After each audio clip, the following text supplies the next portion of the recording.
True or false? If you have white flowers, we're able to restore them to the original color of your fresh bouquet. That's actually false. White flowers tend to preserve beige and brown, and while our color restoration techniques can brighten your flowers a lot, they will never look as white as they did on your wedding day. I definitely recommend adding a black background to your pieces so your flowers can pop a lot more. True or false? The black background will prevent your floral blocks from yellowing. That's actually false. Sadly, all resin will yellow over time.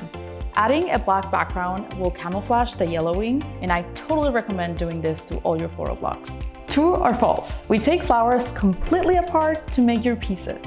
This is true. We actually spend up to 30 hours per order, and that is why our pieces look the way they do. Fill in the blank. This company helps feed how many? Families.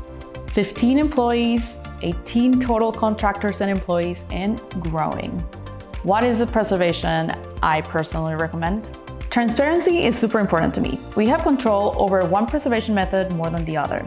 If your budget allows, I recommend both because it's just so cool to have both types of preservation. However, if you can only get one, I would recommend getting a press piece. A press piece is the main focal point in any room. If you can make it a set, that would be the best of both worlds. Do you want to see more videos like this? Like and subscribe and stay up to date on all the things flower preservation. We cannot wait to work with you.